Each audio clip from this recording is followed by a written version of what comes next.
In this segment, we're going to take a look at word problems and dimensional analysis.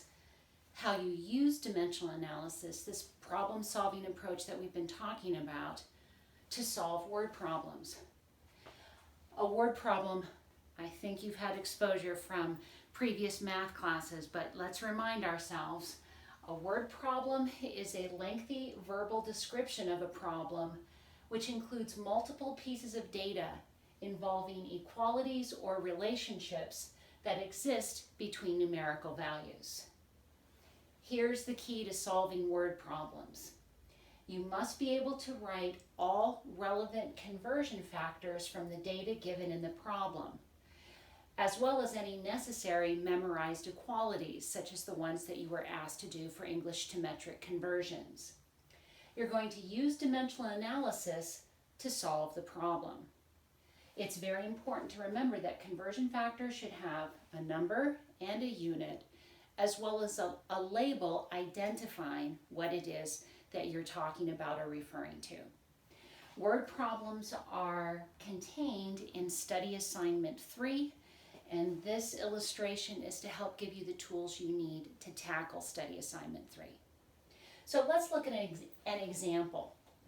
The drug ampicillin, an antibiotic, is administered to children at a dosage of 25 milligrams of ampicillin per kilogram of body mass of child. If there are 8 children, each with a body mass of 67 pounds, how many total ampicillin capsules must be administered to the entire group of children if each ampicillin capsule contains 250 milligrams of ampicillin? So let's see here, lots of information as we just said. You must be able to write all relevant conversion factors from the data given in the problem.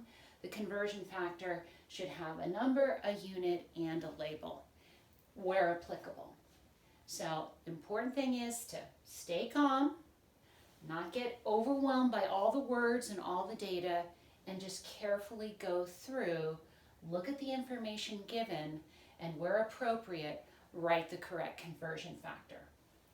Right, so unpacking the word problem. The drug ampicillin is administered to children at a dosage of 25 milligrams of ampicillin per kilogram of body mass of child. So here we're coming to our first relationship in the problem that we can write as a conversion factor. There's 25 milligrams, right? So here's a number and a unit, and I'm labeling what it is I'm referring to. I'm referring to ampicillin, the drug ampicillin, per kilogram of body mass of the child. And of course, whenever you have a unit in the denominator with no number written with it, it's an understood one. So 25 milligrams of ampicillin administered per kilogram body mass of a child, that's the standard dosage for giving ampicillin to a child. If there are 8 children, now this refers to a total number. Right? How many total number of children are there?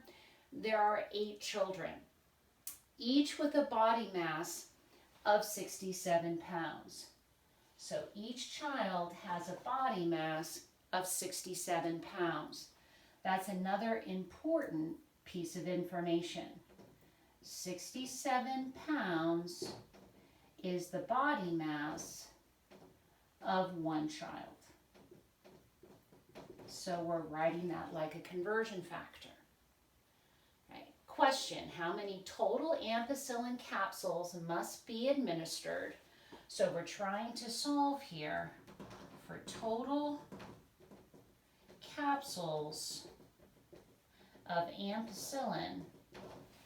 How many total capsules of ampicillin must be administered to the entire group of children, right? If each ampicillin capsule contains 250 milligrams of ampicillin, right? So here is another relationship. Each capsule contains 250 milligrams of ampicillin. So I'm writing that, 250 milligrams of ampicillin. Again, a number, a unit, and a label, what I'm referring to, per one capsule. Now, before I go any further, my eye is quickly noting this. Body mass of each child is given in pounds, but the dosage is given in kilograms. So I see here that I'm going to need a relationship between pounds and kilograms that is not stated in the problem. So these would be part of the memorized equalities that you should know and be able to bring to a word problem. Well, we talked about the fact that there's a relationship between pounds and kilograms, or specifically between pounds and grams, I should say. 453.6 grams is equivalent to 1 pound. And here we're talking about body mass of a child. Now, a good question that students have at the beginning of a problem like this is, how do you know which number to write in the numerator and which number to write in the denominator? And the answer is, it doesn't matter. I could have written all of these conversion factors in their inverted form. In other words, I have room down here to illustrate. I could have written 453.6 grams over 1 pound of body mass. In other words, it doesn't matter which form you write the conversion factor when you set up the problem and identify your conversion factors. You need to recognize that every conversion factor can be written in its flipped or inverted form if the dimensional analysis requires it. The units drive the setup in dimensional analysis. Okay, let's see if we can take this information and come up with a solution to the word problem that we have on hand. Right, so we have to administer ampicillin to a group of 8 children. Right, so that's our starting point here. We have 8 children. And how many total ampicillin tablets would be required to give all 8 children their required dosage? So here's my starting point. I'm trying to calculate or find out how many total capsules. So how do I get from total number of children to capsules? Well, you're looking at the conversion factors and seeing what serves as clues or can act as a clue to get you from your starting point to what you're trying to determine. Here's a relationship involving capsules and ampicillin. I'd have to know how much total ampicillin I need to calculate how many capsules. Well, I see another relationship here that involves ampicillin and kilogram body mass of the 8 children. So I could find total number of capsules if I could find total milligrams of ampicillin. I can find total milligrams of ampicillin if I can find the total kilogram mass of the 8 children. Well, here is a link that tells me the body mass of the child, each child in pounds. And if I know this English to metric conversion, I should be able to take the total mass of the children in pounds, convert that into kilograms, find the total mass of ampicillin, and then calculate how many capsules I need. So you use the conversion factors as sort of stepping stones, links, to get you from a starting point to what you are asked to find. That's why it is so important that you label these conversion factors. So the labels help track where you're starting and how to get to where you want to be at the end. So I'm starting this setup, writing 8 children. here abbreviating, so I use my board well, and I think I'll just lower it just a little bit so it's not so crowded. I have 8 children total I have to administer the drug to. Here is a conversion factor that says one child has a mass of 67 pounds. Well, do I write that conversion factor as it is or flipped if I want the total pound mass of the 8 children? Clearly, I need to write the conversion factor here as written. Why? 67 pounds of body mass per one child, because I want my child unit to cancel in the setup, numerator and denominator. So if I stop my problem right now, I just calculated the total mass in pounds of 8 children, their total body mass. But I need to convert that body mass into kilograms, because that's the relationship, dosage relationship of ampicillin to mass. Mass has to be in kilograms. So I'm coming to this English to metric conversion between grams and pounds. I need pounds to be in the numerator so that it will cancel, let's say that one more time. I need pounds to be in the denominator in the conversion factor that I write next. I need pounds to be in the denominator so that it will cancel with pounds in the numerator that I have just written. So I'm going to have to use this form of the conversion factor in my setup. Again, repeating, any conversion factor can be written if you decide in its flipped or inverted form, if that's what's required for the units to cancel. So I'm going to come over and give myself a little bit more room here. 1 pound body mass is equivalent to 453.6 grams of body mass.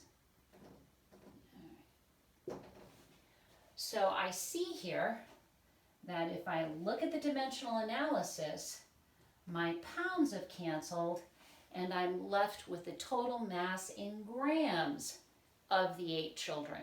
What's their total body mass in grams? But I need to convert that to kilograms to get a link to the mass of ampicillin. So this next conversion factor is coming from your memory, from equalities that you know from the metric prefix table. I need my gram unit to be in the denominator. I need my kilogram unit to be in the numerator. And what is the equality between kilograms and grams? You have to ask yourself which unit is the larger physical unit. The number 1 goes with the larger physical quantity. A kilogram is bigger than a gram. So I'm going to put the number 1 with kilogram, and then how many grams are equal to 1 kilogram? Prefix kilo, we memorized, means 1,000. So 1,000 grams is equal to 1 kilogram. And I can now cancel out the grams of body mass, and I have converted to kilograms. If I stop this answer right now, I have identified the total mass of 8 children in kilograms. So what am I positioned to do? I can now take a look at this conversion factor, the first one written, which is the relationship between kilograms of body mass and the dosage of ampicillin that should be given. So do I write this conversion factor as is or in its flipped form? Looks to me like I'm going to write it as presented here. I need kilograms of body mass to be in the denominator and milligrams of ampicillin to be in the numerator. And a number 1 here in the denominator. So right now, canceling out units, The dimensional analysis is leading the way here, telling us we have solved for the total mass in milligrams of ampicillin that must be administered to 8 children. Last step, how many capsules does that relate to? Well, right here is a conversion factor that lists the relationship between milligrams of ampicillin and capsules. Hopefully it's clear to you that we need milligrams of ampicillin to cancel out, so we're going to have to take this conversion factor and write it in its inverted or flipped form in our setup. 1 capsule per 250 milligrams of ampicillin contained in it. So, looking at our setup, our milligrams of ampicillin are canceling, and bingo, we are left with number of capsules that we need to administer in total to this group of 8 children. So I'm looking one more time at the setup, checking for any careless errors. I see that my units are canceling appropriately. Last step is to do the calculation on our calculator and double check the answer. So I'm taking 8, multiplying by 67, multiplying again by 453.6, dividing by 1,000, multiplying by 25, and dividing by 250. And I see an answer displaying on my calculator, but I'm making a mental note and then double checking, running through the calculation one more time to make sure that I haven't made an accidental error and hit the wrong button. So I'm real quickly banging through this calculation a second time as a double check, and I get the same result twice. My display is showing this value, right? So I'm going to put down just what the display reading is. And we'll take a look at our sig figs. Notice I didn't write all the numbers showing on the display. I know most of those numbers are meaningless, not reproducible, not part of the significant figures of our final answer. So let's go through, take a look at our setup. We're doing multiplication, division, so our answer can have no more than the smallest number of sig figs used in any of the numbers being multiplied or divided. Our first value is an exact count. 8 children is an exact number, no uncertainty. Sig figs don't apply. Our second value is a mass or a weight of a child. That's a measured number. It has uncertainty. It has 2 sig figs to it. Both are non-zero numbers. Our next value is an English to metric conversion. Most English to metric conversions are not exact. This has 4 sig figs to the conversion factor. Again, you do not focus on the number 1. Number 1 is exact. You focus on the decimal number correlating with the 1. So 453.6, 4 sig figs. Our next relationship is a metric to metric conversion. All metric to metric conversions or equalities are exact. Sig figs don't apply. Our next value is the dosage or mass of ampicillin per kilogram body mass of child. And that mass of ampicillin has to be measured out, so 2 sig figs to it. Again, the last value, the mass of ampicillin present in 1 capsule, is a measured value and has 3 sig figs to it. So looking at the set of sig figs involved in the multiplication division, it looks like 2 sig figs here, and here is the smallest number of sig figs present in any of the numbers involved. So our answer should have 2 sig figs to it. Looking at rounding rules, we will not round the 4 up, since what comes after 4 is less than 500. So we'll express our final answer as 24 capsules with 2 sig figs. 24 capsules with 2 sig figs.